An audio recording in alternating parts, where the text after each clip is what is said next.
जो most important चीज है दोस्तों, शिक्षकों की वरीयता की सूची। जैसा कि ज्ञात होगा दोस्तों, पहले से सभी शिक्षकों के मन में एक ही संशय है कि सबसे ज्यादा सीनियर कौन होंगे। इसके लिए गाइडलाइन जारी हुआ है दोस्तों कि जिला स्तर पर शिक्षकों का वरीयता सूची संधारण करने का प्रावधान संगत नियमावली में पूर्व से है। जो विशिष्ट शिक्षक नियमावली है उसमें पहले से दिया गया है कि वरीयता सूची तैयार किया जाएगा। 1 to 5 का अलग, 6 to 8 का अलग, 9 10 का अलग, 11 12 का अलग। एक बार वो नियमावली भी हम लोग देखेंगे दोस्तों। साथ ही इस संबंध में सचिव शिक्षा विभाग के स्तर से विभिन्न कोटि के शिक्षकों के अंतर वरीयता का मापदंड भी संसूचित है।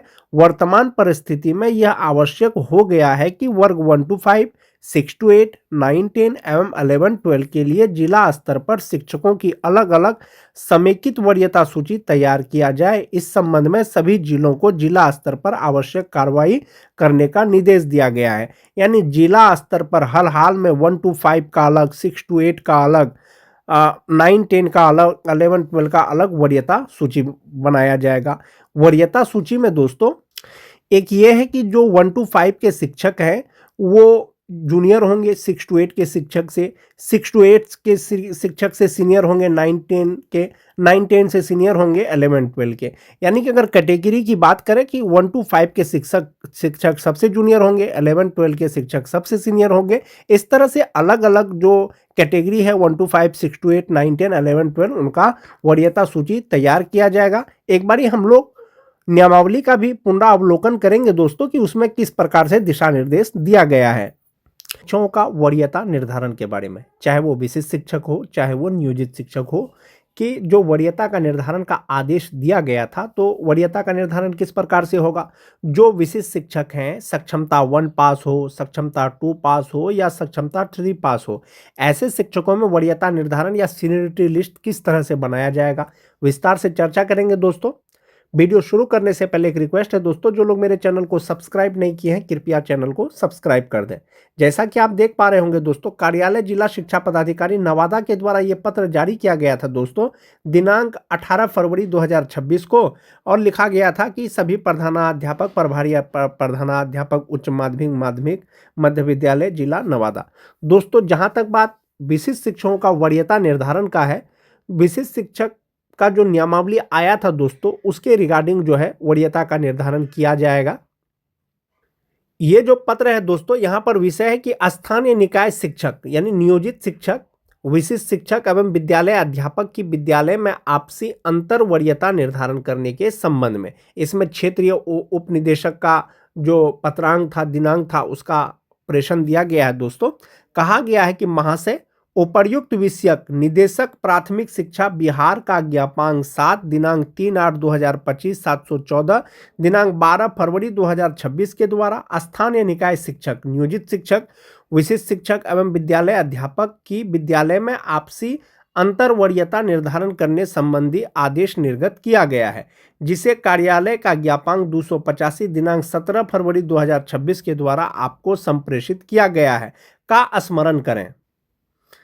इसमें कहा गया है कि उक्त विभागीय परिपत्र का दिनांक 12 फरवरी 2026 के क्रम में प्रसंगाधीन पत्र दिनांक 17 फरवरी 2026 के द्वारा अधोहस्ताक्षरी स्तर से आपके निर्देशित करने हेतु निर्देश दिया गया कि शिक्षकों उपस्थिति पंजी में उक्त विभागीय परिपत्र दिनांक 12 फरवरी 2026 का अनुपालन करते हुए वरीय शिक्षक का नाम ऊपर करते हुए अवरोही क्रम में सूचीबद्ध किया जाए। यानी जो उपस्थिति पंजी में जो शिक्षकों का उपस्थिति बनाया जाता है दोस्तों, उसमें जो शिक्षक सबसे वरीय हैं, सबसे ऊपर में यानी 1 नंबर में, उसी का नाम लिखा जाएगा उपस्थिति पंजी में।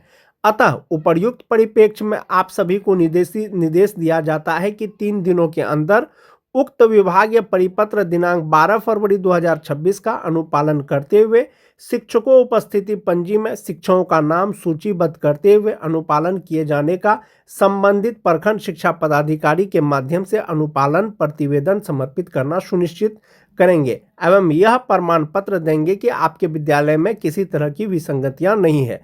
जो वरीयता निर्धारण का विसंगति है दोस्तों, ये नहीं होना चाहिए। जो विभागीय आदेश दिया गया है वरीयता निर्धारण का, उसका जो है अनुपालन किया जाना चाहिए।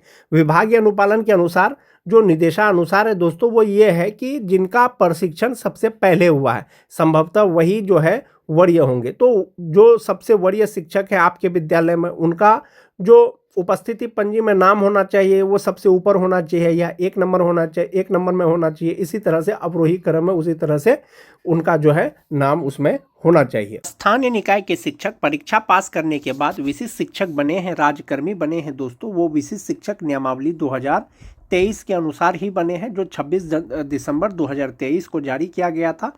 और नियमावली में स्पष्ट ये दिया गया था कि ये जो विशिष्ट शिक्षक नियमावली है बिहार राज्य विद्यालय अध्यापक नियमावली 2023 के तहत नियुक्त किए गए विद्यालय अध्यापकों के समान करने के लिए ही बनाया गया है। और जो वरीयता का निर्धारण होगा विशिष्ट शिक्षकों में वो नियमावली के अनुसार ही होगा दोस्तों। विशिष्ट शिक्षक नियमावली 2023 का पॉइंट नंबर 7 में दिया गया है दोस्तों वरीयता निर्धारण को लेकर के, और उसी के अनुसार वरीयता निर्धारण होगा। जहां तक बात सक्षमता 1 और सक्षमता 2 पास विशिष्ट शिक्षकों का है उसके बारे में बाद में चर्चा करेंगे। फिलहाल विशिष्ट शिक्षक में वरीयता का निर्धारण जो होगा वो नियमावली के 7.1 के अनुसार होगा। जिला स्तर पर विशिष्ट शिक्षकों की एक वरीयता सूची संधारित की जाएगी, यानी जिला स्तर पर विशिष्ट शिक्षकों का जो सीनियरिटी लिस्ट है वो तैयार किया जाएगा।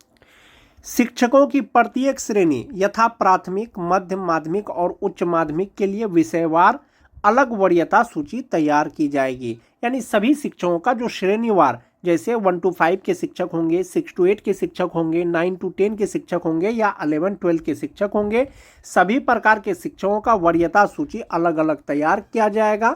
जो वरीयता सूची होगा दोस्तों उसमें डिफ्रेंशिएट किस प्रकार से किया जाएगा इसके लिए स्पष्ट किया गया है 7.2 में कि विशिष्ट शिक्षकों की वरीयता निम्नलिखित मापदंडों के अनुसार तैयार की जाएगी। सभी विशिष्ट शिक्षकों का वरीयता निर्धारण के लिए कुल 4 पॉइंट दिया गया है दोस्तों विशिष्ट शिक्षक नियमावली 2023 में। इसमें पहला नंबर पॉइंट है कि स्थानीय निकाय के शिक्षक के रूप में प्रशिक्षित वेतनमान प्राप्त करने की तिथि से। दूसरा है जहां 2 शिक्षक उपर्युक्त मापदंड क के अनुसार एक ही तिथि साझा करते हैं उनकी जन्म तिथि वरीयता तय करने के लिए मापदंड होगी।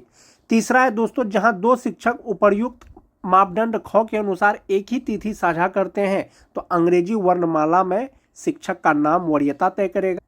उसके बाद है दोस्तों उपर्युक्त मापदंडों में फिट नहीं होने वाले किसी अन्य मामले का निर्णय विभाग द्वारा किया जाएगा, वो भी बाद में किया जाएगा। अब इसको स्पष्ट रूप से एक बार फिर से समझ लेते हैं दोस्तों। इसमें जैसा कि दिया गया है कि स्थानीय निकाय के शिक्षक रूप में प्रशिक्षित वेतनमान प्राप्त करने की तिथि से, यानी कब से आपको प्रशिक्षित वेतनमान मिल रहा है, चाहे वो सक्षमता 1 पास विशिष्ट शिक्षक हो चाहे वो सक्षमता 2 पास विशिष्ट शिक्षक हो। नियमावली में अलग अलग डिफ्रेंशिएट करके कुछ भी नहीं दिया गया है दोस्तों। विशिष्ट शिक्षक जब भी बनेंगे, जब भी ज्वाइन करेंगे, उनका जो वरीयता का निर्धारण होगा वो प्रशिक्षित वेतनमान प्राप्त करने की तिथि से होगा। जैसे बहुत लोग 2003 से लेकर के 2005 तक के स्थानीय निकाय के शिक्षक परीक्षा देकर के कुछ लोग विशिष्ट शिक्षक बन गए, कुछ लोग विशिष्ट शिक्षक नहीं बने, लेकिन उनको प्रशिक्षित वेतनमान जो है मान जाते हैं उसको 2011 से मिल रहा है, 2012 से मिल रहा है या 2013 से मिल रहा है। और चूंकि वो स्थानीय निकाय के शिक्षक के रूप में सक्षमता 1 का परीक्षा नहीं दिए और वे सक्षमता 2 का परीक्षा दिए और पास कर गए और सक्षमता 1 में टीटी पास कोई शिक्षक मान जाते हैं कि वो विशिष्ट शिक्षक बन गए हैं। तो ऐसा नहीं है कि जो टीटी पास शिक्षक है वो सक्षमता 1 पास करके विशिष्ट शिक्षक बने हैं और वे जो 2003 से लेकर के 2005 तक के जो स्थानीय निकाय के शिक्षक सक्षमता 2 पास करके जो विशिष्ट शिक्षक बने हैं उससे सीनियर हो जाएंगे। ऐसा नहीं है। सक्षमता 1 परीक्षा पास कीजिए, सक्षमता 2 परीक्षा पास कीजिए, सक्षमता 3 परीक्षा पास कीजिए। आप जब भी परीक्षा पास कीजिएगा आपका जो वरीयता का निर्धारण होगा वो प्रशिक्षित वेतनमान की तिथि से ही होगा। ये चीज क्लियर है दोस्तों। दूसरा है जहां 2 शिक्षक उपर्युक्त मापदंड क के अनुसार एक ही तिथि साझा करते हैं उनकी जन्म तिथि वरीयता तय करने के लिए मापदंड होगी।